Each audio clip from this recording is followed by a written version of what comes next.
Hello दोस्तों, Shiv education channel पर आपका स्वागत है। हमने कल यन संधि पढ़ी थी, आज हम उसके कुछ एग्जाम्पल ले रहे हैं। यन संधि आज हमने 2 क्लास ली है, कल की 1 क्लास और इसके एग्जाम्पल लेंगे। इसके एग्जाम्पल ज़्यादा करने की आवश्यकता क्यों है? क्योंकि इसमें हमारा क्या है कि उपसर्ग और प्रत्यय वाला भी पार्ट कंप्लीट होता है। क्योंकि उपसर्ग जैसे मैंने कल सौ और सु में बताया, तो ऐसे में क्या है कि हम उपसर्ग करते टाइम भी गलत कर देते हैं और संधि करते टाइम भी गलत कर देते हैं। तो ऐसा हमारे से गलती नहीं हो, इस वजह से हम यण स्वर संधि की 3 क्लासें लेंगे। एक में इसके मेथड है और 2 में इनके एग्जाम्पल है कि एक भी एग्जाम्पल बाहर नहीं जाए। तो यण स्वर संधि के अंदर क्या देखा था हमने कि ई या ऊ या री के बाद कोई असमान स्वर आएंगे, असमान स्वर है। ई के बाद असमान स्वर आए या ऊ के बाद असमान आए या री के बाद असमान स्वर आए, तो ई का य और ऊ का व और री का र हो जाएगा। ई का य, ऊ का व और री का र हो जाएगा। शायद कल वाली क्लास में मैंने हलन को लगाना शायद भूल गई होगी क्लास लेते टाइम पे, लेकिन इसके हलन आएगा ई का य, ऊ का व और री का र हो जाएगा। कब? जब ई के बाद असमान स्वर आए, ऊ के बाद असमान स्वर आए, री के बाद असमान स्वर आएगा। अब ई का य, ऊ का व क्यों होगा? मैंने बताया कि ई और य ये दोनों ही तालव्य स्थान से उच्चारण स्तर का रखते हैं। ऊ या ऊ का उच्चारण स्तर उष्टव्य है और री का मूर्धा है, इसलिए ये समीपस्थ के आधार पर भी इन अंतस्थ व्यंजनों को इनकी बात आते हैं। संस्कृत में इक प्रत्याहार से एक सूत्र बनता है इनसे कि इक प्रत्याहार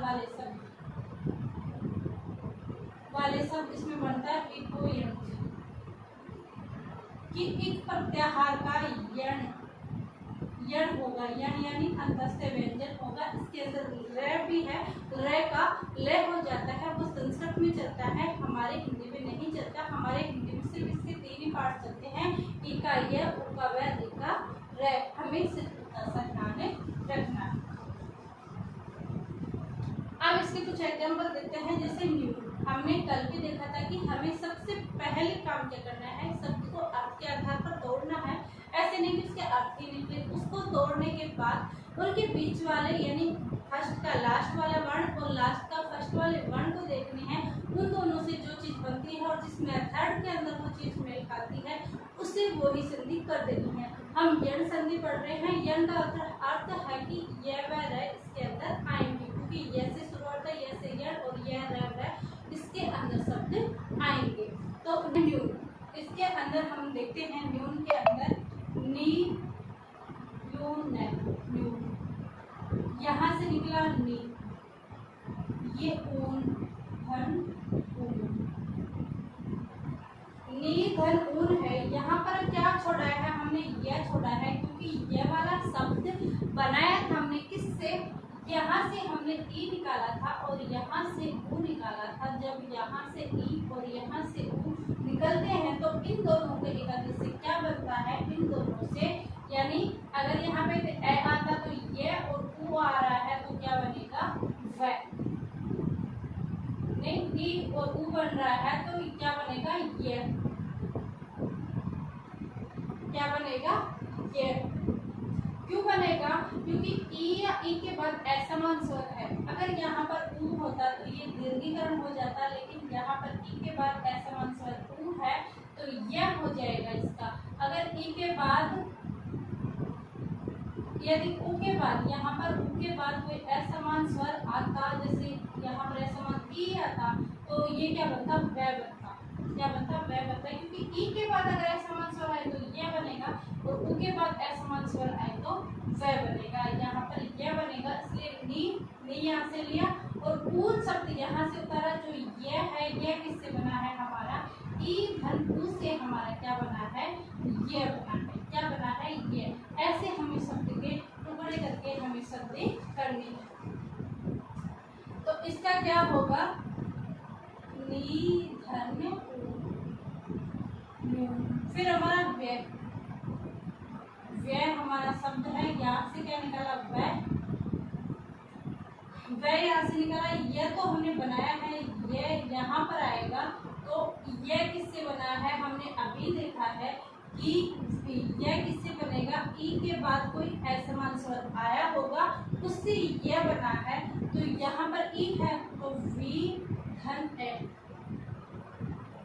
तो यहाँ पर ई धन ए से क्या बना है, ये बना है, ये क्या बना है, व्यय, क्या बना है, व्यय। तो ऐसे हमें सबको को ध्यान रखना है और ऐसे पूरे करने हैं। तो ये क्या आएगा, वी धन ए व्यय। फिर हमारा है व्यष्टि, इसी के अंदर भी ऐसे का वी धन, ये ई यहाँ पर आ गया तो ये बना है, ये किससे बना है, ई के बाद कोई असमान स्वर है, तो असमान क्या स्वर है, व्यष्टि। फिर है व्याकरण, व्याकरण का भी हमें ऐसे ही करना है। ये यहाँ पर दिखा है कि ये है, ये का मतलब ये ऐसे बना होगा, वहां पर ई की मात्रा आई होगी, सॉरी वर्तनी आई होगी, तो वी धन में यहाँ पर ए है आवरण, व्याकरण। फिर अत्यंत, अति धन अत्यंत। फिर अध्यक्ष, यहाँ से टुकड़े होंगे इसके, अधि धन अक्षी, क्या होगा, अधि धन अक्षी, ई का लोप हो जाएगा, ई का यहाँ पर इसी के अंदर लोप हो जाएगा और इसका ही आ जाएगा, यहाँ पर ई का लोप हो जाएगा। फिर है अधूरा, अधि धन उदा, अधूरा। प्रत्येक, प्रति धन एक, प्रत्येक कैसे आया, ये यहाँ पर ई है, यहाँ पर ई है, ई के बाद ए यानी असमान स्वर आया है, इससे ये बना है और ये एक की मात्रा यहाँ पर है, तो ये ऐसे बनेगा प्रत्येक। ऐसे हमें संधि करनी है कि ऐसे ध्यान रखना है, ऐसे नहीं हमने डायरेक्ट ई के बाद ए आया और हमने ऐसे लगा दिया प्रत्येक, भाई हमें यह वह रही तो बनाना है तो मात्रा क्यों लगाई, नहीं, अगर यहाँ पर देखना है ए की मात्रा तो इसके ऊपर लेके लगाना है, प्रत्येक बनाना है। ऐसे हमें शब्द के टुकड़े करने हैं। फिर है पर्यवेक्षण, ये शब्द देखना, पर्यवेक्षण, पर्यवेक्षण, इसमें हमें क्या देखना है, यहाँ पर रह है और यहाँ पर यह है, तो यहाँ पर ई आया है, परिधन और धन इक्षण। यहाँ पर इस शब्द को अच्छे से देखना, इसमें दो संधि हुई है, कौन कौन सी हुई है, देखो ये ई है और ये ए है, ई और ए से हम क्या बना रहे थे, ये ई के बाद ए आया है तो हम इससे क्या बना रहे हैं, ये, तो ये क्या बन गया, ये पे, ये और ये रह के ऊपर इसकी मात्रा आ जाएगी, तो ये इतना शब्द तो बन गया हमारा। फिर इसके बाद है अविक्षण, अविक्षण कैसे बनाना है, जैसे औ धन इक्षण है, इसके अंदर से क्या है ए और यहाँ से निकला ई, जब ए या के बाद ए या आ जाता तब दीर्घीकरण हो जाता और दीर्घ संधि हम कर देते, लेकिन यहाँ पर क्या है, ए के बाद ई आ रहा है तो इसका अर्थ यानी यहाँ पर क्या बनेगा, ए, क्या बनेगा, ए। जो यहाँ पर औ ये ऐसे हो गया था, वहां से हमने ए निकाल लिया था, तो अब क्या करेंगे, उसके ऊपर मात्रा आएगी और ये ए यहाँ पर निकल गया था, तो यहाँ पर क्या होगा, परि अवधन इक्षण। यहाँ पर कौन सी संधि है, यहाँ पर संधि है आपकी यण, और यहाँ पर कौन सी संधि आएगी, यहाँ पर आएगी गुण, क्योंकि ए और ई के बाद ए हुआ तो गुण स्वर संधि यहाँ पर होगी। तो याद रखना, इसका इन ऐसे शब्दों का आप अच्छे से करना, तो क्या होगा, परिधन और धन इक्षण, तब इसका प्रेक्षण। ऐसे शब्द इसमें आ सकते हैं कि निम्न में से कौन से शब्द में दो संधि का प्रयोग हुआ है, ऐसे क्वेश्चन आजकल आ रहे हैं कि निम्न में से कौन सी संधि में दो संधि प्रयुक्त हुई है, तो इसमें दो संधि है, कौन कौन सी, यण स्वर संधि और गुण स्वर संधि इसके अंदर प्रयुक्त हुई। फिर है गत्यावरोध, गति धन अवरोध, गत्यावरोध, प्रत्यारोपण, प्रति धन आरोपण,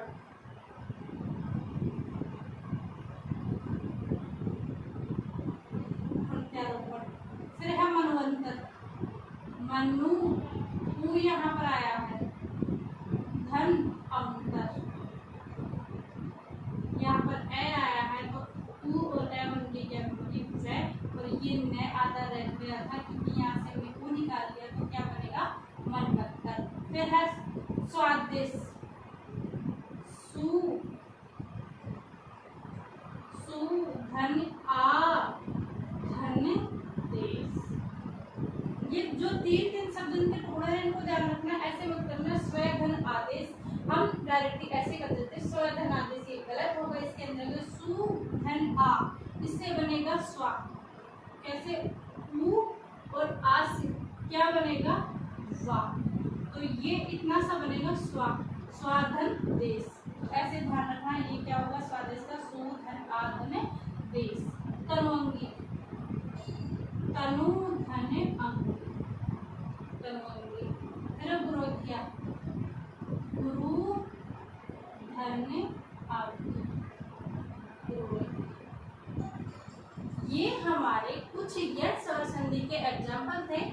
आई होप आपको ये पसंद आए होंगे। आप इन एग्जाम्पलों को क्या करेंगे, सबसे पहले इनको देखेंगे और वीडियो को एक बार रोक देंगे, उसके बाद आप खुद निकालेंगे। खुद निकालने के बाद जब ये क्लास चले उसको देखें, फिर जो गलत लिखे उस पर खोला करें और कट का निशान करें, फिर उसको सही करें, फिर इसको सही करें।